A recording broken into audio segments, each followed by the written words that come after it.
Hello everyone, welcome back. Thank you for watching this video, number 2 in a series of many. So last time I introduced this channel and mentioned that the focus is going to be on project and program management. So it makes absolute sense for us to dive in and pin down a few definitions, like determine what it is that a project is and determine what it is that a program is. And that will really kind of cement the foundation of other videos going forward. So let's dive straight in. Today we're going old school, sitting in front of a whiteboard here and scribbling stuff. So here we go. The definition of a project, and I did indicate that this is really an experiential, sharing experiential aspects of project management as opposed to it being academic. I don't want to hit you guys over the head with the textbook, but it's also really prudent to cite my sources. So just gonna say it now. You will see this little fine print at the bottom whenever I'm doing serious definitions, and I'm quoting the PMI most of the time, just so that we stay above board. So the definition of a project is a temporary endeavor or undertaking that is set in motion in order to create a specific product, service, or a result. And result, I think, is that big catch-all. So product, very straightforward. Service, very straightforward. But any result, it could even be a process that the project results in. Another characteristic of a project is that it has a distinct start and a distinct end. So in a nutshell, this is what a project is. And to kind of cement the definition even further, it'll probably be also useful for us to look at what a project is not, right? So we've said this is what a project looks like. We'll look at the inverse of that, and I think that will really solidify that definition. Right, so let's look at the inverse of projects. What is not a project? Emphasis on the not. And the answer is really simple. It's operations. So anything that's operational, that's day-to-day activity, business as usual, BAU, some would call it, that is not a project. And I'm not much of an artist, but I've tried to kind of like depict this here with this illustration. So, T, this is a time scale which increases in that direction. So T0 is when the project starts, T1 is when the project ends. And so depicting this in a time-bound capsule, say this is the project realm. So we've got our distinct start and our distinct end, and then we have a project output, which would be that product or a service or a result that we talked about just now. So that project output would be passed on to an operations team to operate and use on a day-to-day basis, and that starts at a certain point T when you do your transition to operations. And for dramatic purposes only, right? Like, I know this is not real stuff. So for illustrative and dramatic purposes, the operations will extend to T infinity, which is like perpetual. We all know that operations is not really perpetual in real life. We've got product life cycles, in which case the operations end at some point, and then you kick off other projects which give rise to new products, and then the cycle goes on and on. But this is just an attempt to depict the difference between projects and operations. So if you find yourself in this realm, it's not a project. If you're in this time-bound capsule, you're good. You're executing a project. So that's what is not a project. We will now look at some attributes of projects. Okay, so we'll talk about attributes of a project, and I want to frame this part of the conversation in the manner that projects have got multiple attributes. So what I want to talk about right now are attributes that help in buffering up the definition, to just kind of bring everything into the right focus. So I will call those. I struggled a little bit to kind of figure out what to call these. Are they attributes of, are they interesting attributes, attributes of interest, important attributes? And I think if I just call them attributes of interest as it pertains to defining a project, then I think that would make sense. Attributes of a project, or attributes of project. I think that sounds much better. Right, so I'm going to talk to these attributes.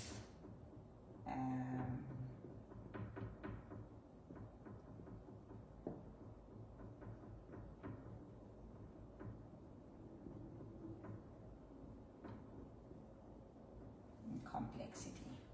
Right, so I've got 4 attributes here on the board, and that's size, duration, novelty, and complexity. So size, and these attributes, I'm going to talk to them across a spectrum where, you know, you've got the lower end of the spectrum and the higher end of the spectrum. So when it comes to size, you've got your small projects to large and very large projects. So you can even go further to the left and define a tiny project, but really the concept is that your project can really be small and you can have a project that's very, very large. And by small, this really pertains to the effort that is required to execute the project. It can also touch on elements of complexity and duration, but I'll leave it at that. So you know that you've got a small project, you've got a large project, and you've got a very large project. And examples, you know, we'll talk about examples soon and tie this back, but a small project would be something like just writing up a quick app, an Android or an iOS app. Large would be, you know, writing up a departmental piece of software. And then very, very large would be looking at the logistics of the Olympics, for example, just at the Olympics in Japan recently. And so that would be a very, very large project. Then the next attribute of interest would be duration. So we talked about projects having a finite lifespan. They have a distinct start and a distinct end. They are temporary efforts. But temporary does not mean small. So I'm going to write it here because it's valuable. Temporary is not equal to short, right? So you also have a spectrum thing going on here with your duration. You either have a short project or you have a long project. And the same example that I used at the beginning, or to explain the size attribute, is you can have a short project, which could be that app we're talking about, writing a quick app in either Android or iOS, or it can be a long project where you're preparing the infrastructure, for example, of the Olympics. So that's duration. And then another attribute that would be very interesting to pick at is novelty. And so by novelty, this talks to something that's not been done before. It's really, really new. You're breaking new ground. And so this also goes on a spectrum of low novelty to high novelty. So low novelty would the app would probably also be a low novelty, but then again, you can still have elements. You can still have a project that is small, but it has got high novelty. So if you're building something that's kind of like in the broad space where similar items have been built, similar products have been built in that space, then you're talking low novelty. And then when you're building something that's never been built before, or moving towards at the end of the spectrum, then you're talking high novelty. So a good example, maybe a recent example, would be, you know, sending tourists into space. That has never been done before. It's always been astronauts and that sort of thing. So solving for that, you know, every aspect around that kind of project would have higher complexity, higher novelty. Sorry, I'm getting ahead of myself and starting to talk about complexity already. So then it takes us to the fourth attribute, which is complexity. Now, complexity means, you know, how intricate is it? How difficult is this thing to build? I'm just going to call it a thing because it's a thing, you know. So it's complex. There are a lot of moving parts. There is so lots of moving parts. You're managing across multiple teams. and you've probably never done this before, so it's high novelty. And you've probably got geographical disparity when it comes to your teams. So you've got people scattered across the globe and everything. So these are all the elements that kind of like build into what could be termed a high complexity project. So the less of these you have to solve for, you are leaning on the lower complexity side of the spectrum. And then the more of these you have to solve for, and this list is not exhaustive by any intention, then you're moving towards the higher spectrum in terms of complexity. So I wanted to break these down a little bit because they help with, you know, defining what a project is. And then the next section, we actually bring things into real life, and I'm going to share a few examples of projects, and you know, we'll be diving in and commingling a lot of these aspects in defining those projects. So for a few examples of what projects are, and here's my favorite example again. So a small smartphone app. So I'm going to share, get a little bit candid and share a personal example. So 4 years ago, our family, we were house hunting. We were looking for a house at that point.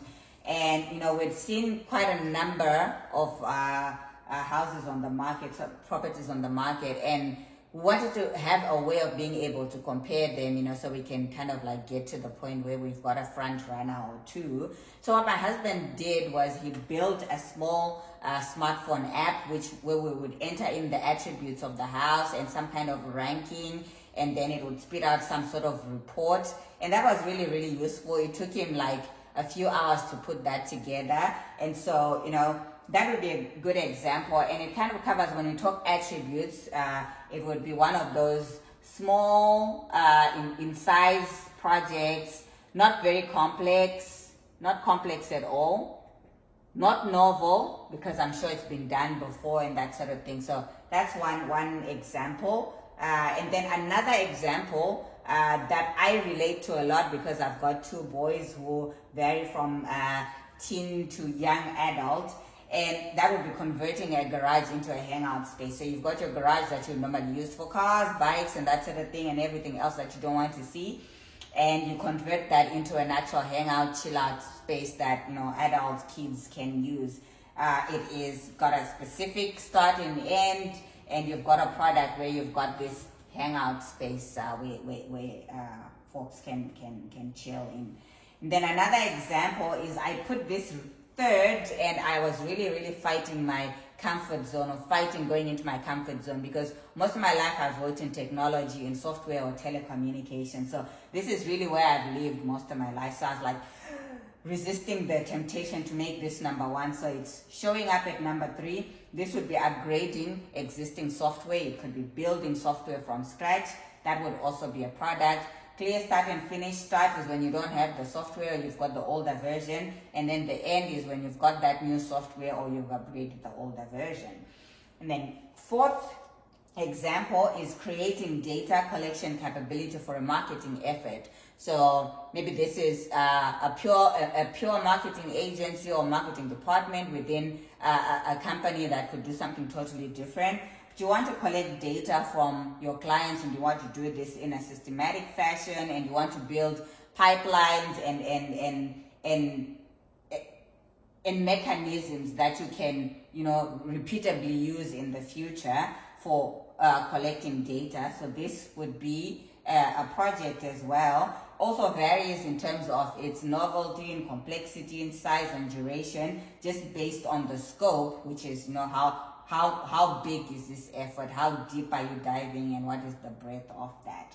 So this is these are the 4 examples of projects that I thought we could just share, and what we're going to get into now is programs. So do exactly the same treatment for programs that we did for projects. So a program, what is a program? So here's a definition, a bit of a mouthful. Focus, I just put emphasis under these words here, like related and coordinated. So I'm just going to read this back to you guys. It's related projects that are managed in a coordinated manner to obtain benefits or outcomes that would otherwise not be achieved from managing them individually. And by them, that means the related projects. So what does that mean, right? So necessary criteria for this to be a program, for a set of projects to be a program, is that they need to be related. But over and above them being related, they need to be being managed in a coordinated manner such that certain benefits can accrue to the overall effort that would not be achieved if this project were managed in a siloed fashion, for example. So what I'm going to do differently from, you know, how we treated projects is to kind of like dive straight into what is not a program, because this is important to just use this. So I'm going to cheat a little bit, and then I'm going to cross these two elements out. So if you take out the relatedness of projects, and or you take out the management in a coordinated manner, then you do not have a program. And I'm going to be a little puritanical or purist about this. I see a lot of descriptions of programs, or even job descriptions for jobs for program managers, and they do sound to me more like discrete projects that are just being managed by one person, and these elements are not very succinctly coming out of that. So it looks like the industry, whether consciously or not consciously or unconsciously, is moving towards just bunching up projects, whether related or not, as programs. So that's just my opinion there. It would be a good thing to have that in a future video as a debate about, you know, is what we are calling programs as a discipline really programs, or is it not, or is it somewhere in between? Right, so that is what is a program and what is not a program, covered on this one whiteboard scribble. What we will look at now is an example of a program, and what that will do is to really highlight, you know, this element of relatedness, and then what the coordinated management of looks like. Right, so an example program. I'm going to call it Program X. And Program X is all about, you know, rolling out a new online client-facing product. So this is the big goal that the organization, maybe it's Organization X, is trying to achieve by executing on Program X. And the underlying projects is what I'd really like us to focus on. So there are projects within here, and this is not exhaustive, and again, it's illustrative. You want to roll out this product, and it's online, therefore there is definitely the development of a web interface or any software that's needed to drive that actual online presence. Then another project would be to stand up the requisite hardware in the background. So the software is going to be running on some hardware, and you might want to be achieving redundancy and high availability and all that. So there'll be a specific project set up to achieve that. Then a third project would be building contact center capability to handle inbound client calls. And by capability, this could really be anything from really setting up the physical infrastructure, like the contact center space if you don't have space already. It also looks at training for whoever will be manning the call center, and, you know, building up the process of how you handle an inbound call, how you do follow-ups with a client, what happens if the call drops during, you know, in the middle of a customer call. So all of that would be built into that project. Then a fourth project would be to, you know, around marketing initiatives to promote the new product to prospective clients. So this is where your marketing people are going out there, whether it is in the old school, it might have been newspaper commercials or adverts, as we call them where I come from, or, you know, now it could be online flyers, it could be something on Facebook, you know, the list is exhaustive, but whatever strategy the marketing team adopts, they would have to run this as a project. Now the programness, now I'm creating my own word here, but the programness of these projects comes in that they are related, they are all tying into this bigger goal here. But the secret sauce is really in managing them in a coordinated manner. So let's take, for example, the inverse, where these projects are not being managed in a coordinated manner. Each of these project teams will just get a goal. We want you to go away and develop the web interface and software.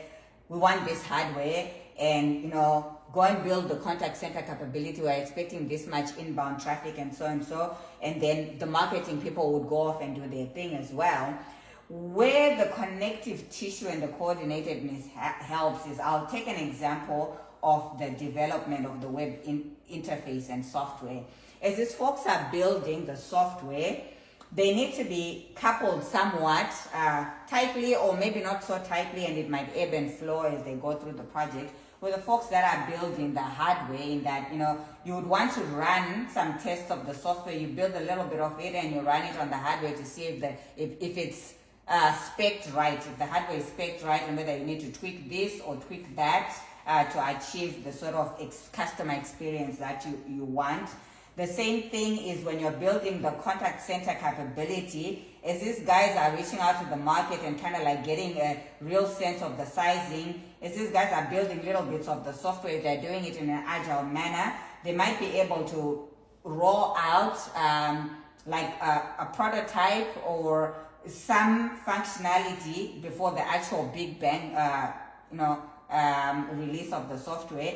And these guys can test their market with that, get a little bit of feedback. So there's a lot of interconnectedness in here. And as these guys get closer, their project schedule will inform what messaging the marketing folks start to push to the market. Like, oh, now we are about 2 months from releasing this product. Oh, this is coming 2 weeks coming soon, and they can be tweaking their communications, whether they are online or physical, to match what is coming out of, like the builder side of the program. So that